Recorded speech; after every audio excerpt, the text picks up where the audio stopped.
Solo algunas costas del Atlántico Norte tienen el privilegio de acoger cada año a las gigantescas colonias de los alcatraces atlánticos. Fuera de la época de reproducción, estas aves son estrictamente marinas. Se alimentan de peces que capturan con sus fuertes picos y no tienen necesidad alguna de acercarse a la costa. Pero cada año, a partir del mes de marzo, los alcatraces se acercan hasta tierra firme para ocupar sus colonias de cría. Una colonia de alcatraces puede estar formada por decenas de miles de ejemplares y extenderse varios kilómetros a lo largo de la costa. Aunque parezca increíble, cada ejemplar es capaz de orientarse perfectamente y reconocer a su pareja y su pequeño territorio en esta gran ciudad caótica a primera vista, pero compuesta en realidad de miles de pequeñas fincas particulares muy bien delimitadas. La manifiesta agresividad de los alcatraces durante el período reproductivo permite mantener el orden dentro de la colonia y defender la propiedad ante cualquier intruso. Arrancar hierba con el pico puede servir para calmar la ansiedad y también para reconstruir el nido. Después de 6 semanas de incubación, nacerán los polluelos. Están cubiertos de un plumón suave y denso que les protege de las inclemencias del tiempo. Sus padres les nutren con alimento predigerido que vomitan literalmente dentro de su garganta. El crecimiento es lento. Los jóvenes alcatraces pasarán 3 largos meses en la colonia antes de ser capaces de emprender el vuelo. A finales de septiembre, cuando la mayoría de pollos está volando ya en alta mar, los adultos mantienen aún sus territorios de cría. En unas pocas semanas perderán el celo por su propiedad y volverán al mar, donde pasarán todo el invierno.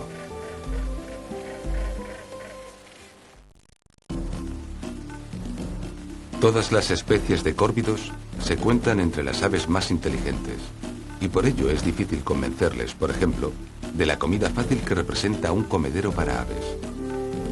Si finalmente llegan a aceptar la oferta, los arrendajos comunes mantendrán una tensión constante mientras comen y saldrán volando ante la mínima sospecha.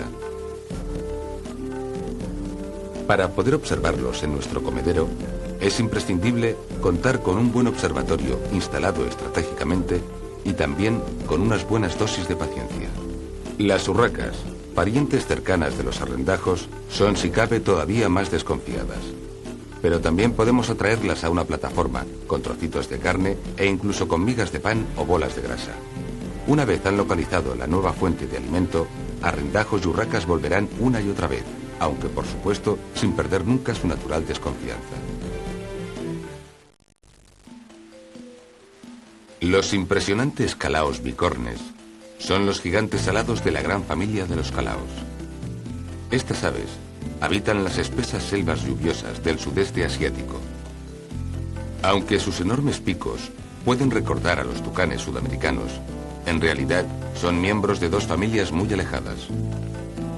A pesar de su gran tamaño, los calaos tienen alas cortas y redondeadas y una cola larga y móvil que les permite desplazarse con facilidad en los pocos espacios libres de la selva.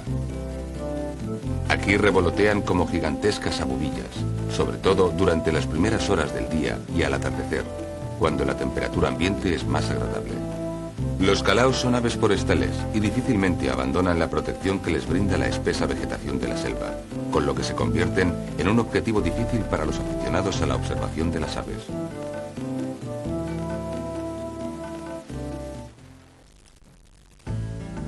Una copiosa nevada en pleno invierno es el momento idóneo para instalar un comedero y ayudar así a los pequeños carboneros y herrerillos.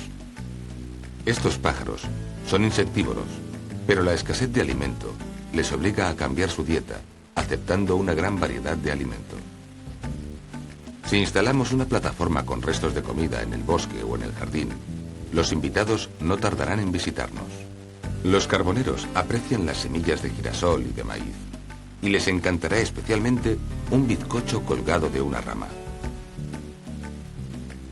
Sus fuertes patas les permiten, si es preciso, colgarse cabeza abajo para recoger un poco de grasa animal de una cáscara de coco.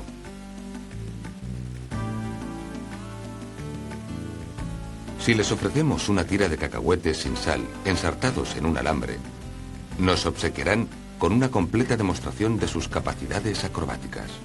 Pronto aparecerán también otras aves del bosque, dispuestas a llenar el estómago con poco esfuerzo, y nuestro comedero se convertirá en lugar de reunión de especies muy diferentes. Cada una tiene sus preferencias. Los verderones, los serradillos, los petirrojos y los acentores aceptarán pan molido y cualquier comida preparada para aves. En años muy fríos, incluso podemos tener visitantes de origen centroeuropeo, como el picogordo o el pinzón real.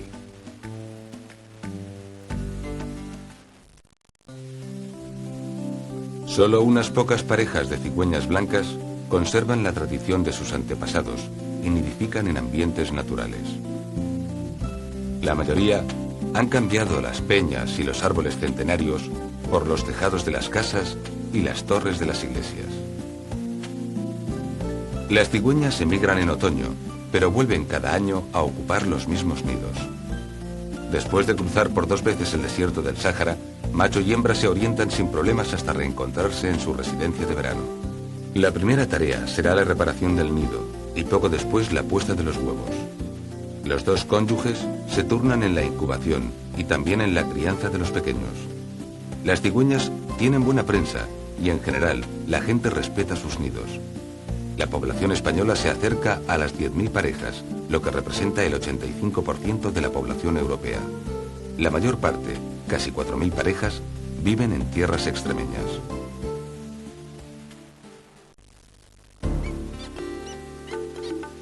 Las patas desproporcionadas de las cigüeñuelas están adaptadas para desplazarse por humedales y marismas manteniendo el cuerpo seco. Estas cigüeñas en miniatura pasan el invierno en zonas húmedas del centro de África, pero cada primavera, entre abril y mayo, aparecen de nuevo en la península ibérica. Las crías de cigüeñuelas pasan poco tiempo en el nido. A pesar de que sus patas son mucho más cortas, intentan enseguida acompañar a sus padres en la búsqueda de alimento y se atreven incluso a alejarse unos cuantos metros. En solo unas pocas semanas crecerán rápidamente y a finales de verano tendrán ya el aspecto de adultos. Las cigüeñuelas se alimentan de renacuajos, insectos y otros pequeños animales que capturan en el agua. La conservación de las zonas húmedas, por lo tanto, es la única garantía para su supervivencia.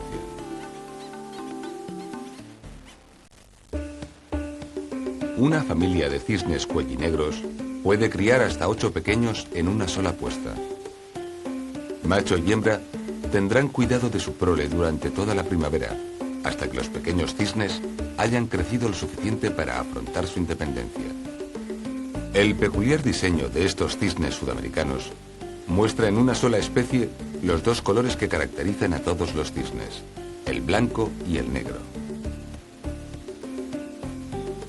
Existen 7 especies de cisnes repartidos por casi toda la Tierra, a excepción del continente africano que no tiene ninguna especie autóctona. Los cisnes australianos se caracterizan por sus plumas rizadas y su color completamente negro, y son criados como aves ornamentales en zoológicos y colecciones privadas de todo el mundo. Todos los demás cisnes tienen un plumaje completamente blanco. El cisne mudo europeo es uno de los más conocidos. En febrero, cuando la naturaleza no ha despertado aún del letargo invernal y el hielo cubre todavía parte de los lagos y estanques donde viven, estos cisnes se reencuentran con su pareja e inician sus contactos para la próxima temporada de cría. La parada nupcial de los cisnes mudos aúna la belleza de estas aves con la armonía de sus movimientos. Macho y hembra nadan en silencio durante horas, moviendo sus cuellos al unísono en uno de los más bellos espectáculos que nos ofrece la naturaleza. Si no tienen ningún contratiempo, una pareja de cisnes puede permanecer unida durante toda su vida y despertar cada primavera con una nueva demostración de amor tan esplendorosa como la del primer día.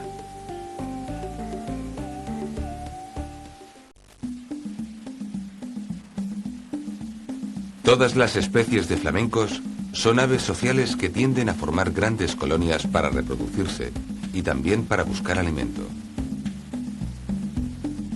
Su gran capacidad de vuelo les permite desplazarse rápidamente en busca de las condiciones más apropiadas, hasta el punto de que gracias a las técnicas de anillamiento se han comprobado desplazamientos de miles de kilómetros en solo unos días.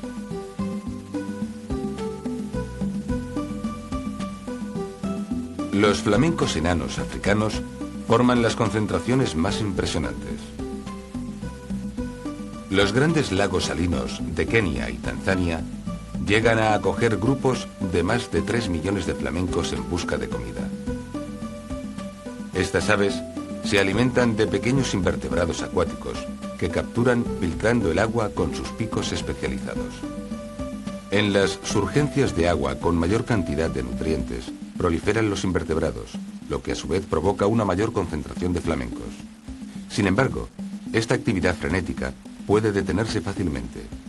Un cambio de temperatura o del régimen de lluvias puede obligar a estas aves a desplazarse súbitamente a otras zonas más propicias y desaparecer por completo para volver al cabo de un tiempo.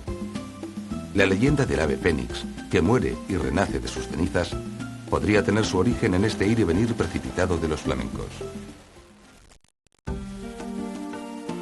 La capacidad de adaptación de las gallinetas comunes les ha llevado a ocupar ecosistemas tan variados como las zonas húmedas tropicales de América Central y del Sur, los ríos y lagos mediterráneos e incluso las gélidas aguas centroeuropeas hasta el sur de la península escandinava. Estas pequeñas aves acuáticas se alimentan de insectos, moluscos, pequeños crustáceos y toda clase de pequeños animales acuáticos que localizan cerca de la superficie. Sus patas, provistas de largos dedos lobulados, les permiten desplazarse con facilidad de las marismas y aguazales donde viven y andar incluso sobre los nenúfares y otras plantas acuáticas.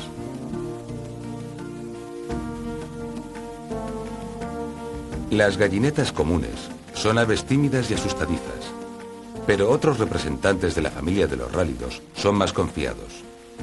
Las fochas, un poco más grandes, ocupan parques urbanos de muchas ciudades de Europa, donde encuentran alimento fácil y abundante, sobre todo en invierno.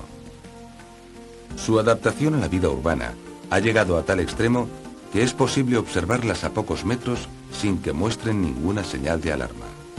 Mientras que la focha y la gallineta común son aves abundantes, otros representantes de la misma familia son mucho más escasos. La focha cornuda, por ejemplo, encuentra su último refugio europeo en algunas marismas del sur de la península ibérica. El calamón, por su parte, habita densos carrizales del sur de Europa, donde es muy difícil llegar a observarle al descubierto.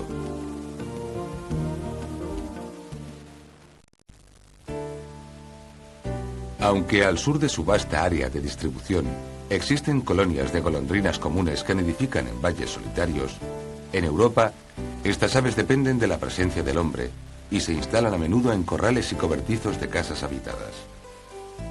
Construyen sus nidos de paja y fango en las zonas más altas de los establos.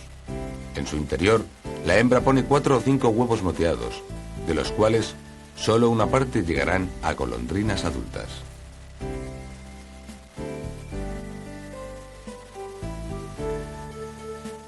Los polluelos crecen a buen ritmo. Sus padres les alimentan constantemente con insectos que capturan al vuelo en los alrededores de la granja. Macho y hembra realizan decenas de vuelos diarios en busca de comida, por lo que estas aves son muy beneficiosas para los granjeros. En solo 3 semanas, un recién nacido se convierte en un subadulto capaz de revolotear por los alrededores del nido. Las crías de golondrina son alimentadas durante unos días incluso fuera del nido, pero esta comodidad no durará mucho tiempo. Pronto los adultos dejarán de atenderlas para dedicarse a una segunda puesta, si es posible, reutilizando el mismo nido. A menudo, varias familias conviven en el establo, de manera que mientras unos pollos acaban de nacer, otros están dedicados a las prácticas de vuelo. A finales de verano, todos deben ser capaces de volar perfectamente. Su primera gran aventura está ya muy cerca. En otoño, adultos y jóvenes de todas las familias de la zona se reúnen en grandes bandadas para preparar un viaje migratorio de miles de kilómetros. Las golondrinas pasarán el invierno en África, pero volverán puntuales en primavera para iniciar un nuevo ciclo biológico.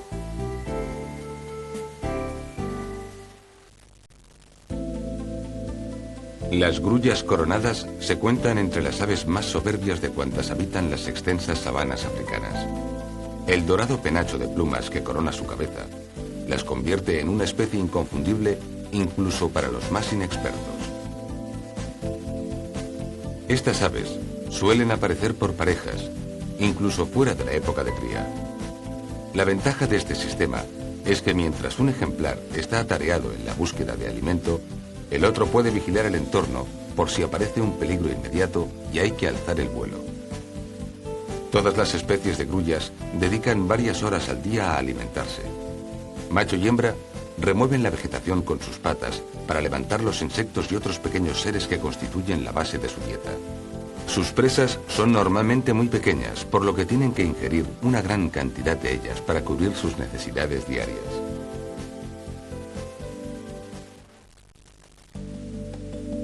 Durante la época de cría, el macho y la hembra del jilguero se agasajan a menudo mutuamente para demostrar su interés por la continuidad de la pareja.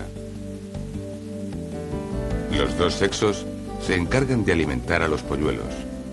El nido es una delicada construcción en forma de cuenco, instalada a poca altura, a veces en jardines y setos de zonas habitadas. El alimento de los pequeños jilgueros contiene al principio un alto porcentaje de insectos, pero evoluciona más tarde hacia una dieta vegetal constituida básicamente por semillas y granos. La combinación de colores vistosos y canto agradable han convertido al jilguero en un ave codiciada para ser mantenida en cautividad, aunque ninguna ave cautiva puede tener el esplendor y el señorío de las que viven en plena naturaleza. Los jilgueros no temen al hombre y por esta razón son capturados fácilmente, con lo cual son ya muy escasos en numerosas zonas donde antes eran frecuentes.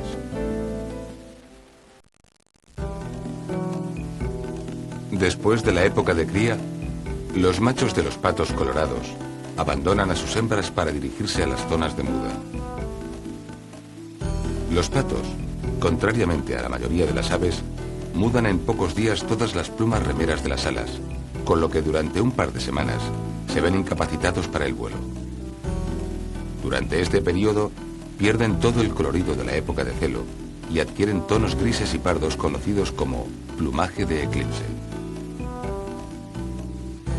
Pasado el verano, y capacitados de nuevo para el vuelo, machos y hembras se reúnen en bandadas hasta llegar a la nueva época reproductora. Los pequeños patos colorados saben nadar y zambullirse desde las primeras horas de vida. También pueden alimentarse solos, aunque prefieren hacerlo siempre cerca de la hembra, por si se presenta una situación de peligro.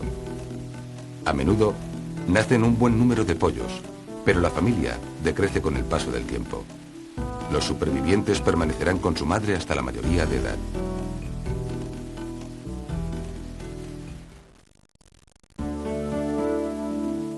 Los pelícanos utilizan su pico especializado para capturar los peces que constituyen la base de su dieta. Pero algunas especies han cambiado poco a poco sus costumbres y prefieren acercarse a las poblaciones humanas en busca de comida más fácil. El pelícano alcatraz es un buen ejemplo. En las costas de Florida, estos pelícanos abandonan sus áreas de cría y vuelan hacia los puertos deportivos para competir por el espacio con las embarcaciones y los turistas. Aprovechan los postes de madera para posarse y esperar tranquilamente que alguien les ofrezca los restos de una jornada de pesca o cualquier otra cosa comestible. Esta vez, la espera ha tenido su recompensa. La encargada de un centro de recuperación de animales heridos les ofrece una buena ración de trozos de pescado y carne. Los pelícanos saben que cada día, al caer la tarde, los restos de comida del centro son distribuidos entre los visitantes. El espectáculo que ofrece un grupo de buitres devorando una carroña no es completo hasta la llegada del quebrantahuesos.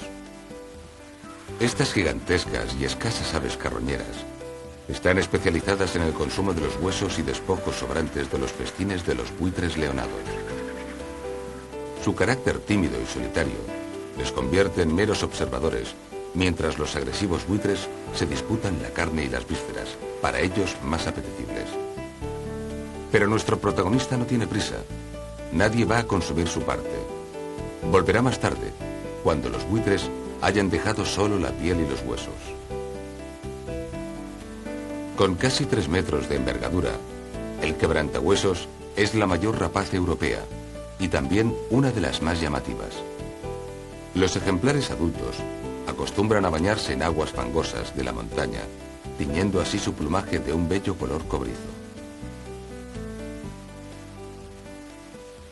La reproducción en cautividad de estos buitres con barbas es muy complicada, hasta el punto de que solamente existe un centro de cría especializado en todo el mundo.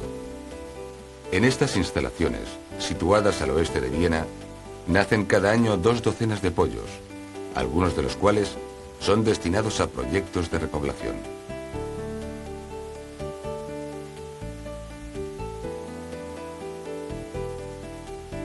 El gran refugio del quebrantahuesos en Europa son los Pirineos, donde sobreviven los únicos ejemplares ibéricos. Pero la cría en cautividad está consiguiendo retornar estas aves a las grandes cordilleras centroeuropeas, donde habían llegado a extinguirse. Los científicos marcan las alas de los pollos antes de dejarlos en libertad en un antiguo nido. Actualmente, se ha iniciado un proyecto para repoblar también las sierras del sur de España, donde el quebrantahuesos se extinguió muy recientemente.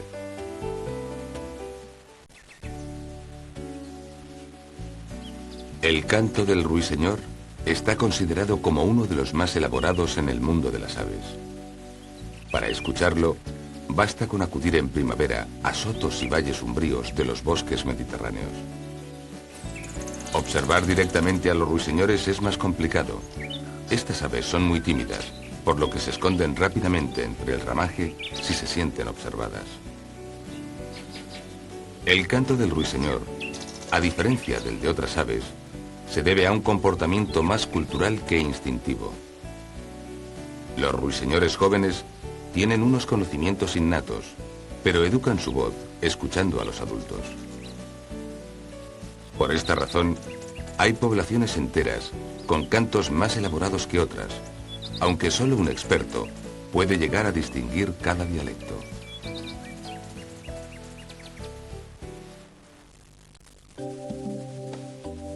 Los tucanes constituyen por sí solos una peculiar familia de aves formada por 5 géneros y cerca de 40 especies, incluida en el mismo orden que nuestros pájaros carpinteros. Estas aves, que habitan las selvas tropicales y subtropicales de América Central y del Sur, se caracterizan por sus colores vivos y sus picos enormes, que, lejos de ser un estorbo, constituyen una herramienta básica para su vida cotidiana. Los tucanes son básicamente frugívoros, aunque algunas especies no desdeñan el alimento de origen animal. Su pico, provisto de grandes cámaras de aire, les sirve para procurarse comida y también para defender su territorio, con tal efectividad que pocas aves se atreven a discutir con ellos. Los tucanes son estrictamente arborícolas. Evitan por todos los medios descender al suelo de la selva, hasta el punto que prefieren bañarse aprovechando el agua acumulada en las grandes hojas o en las flores de la cobertura arbórea.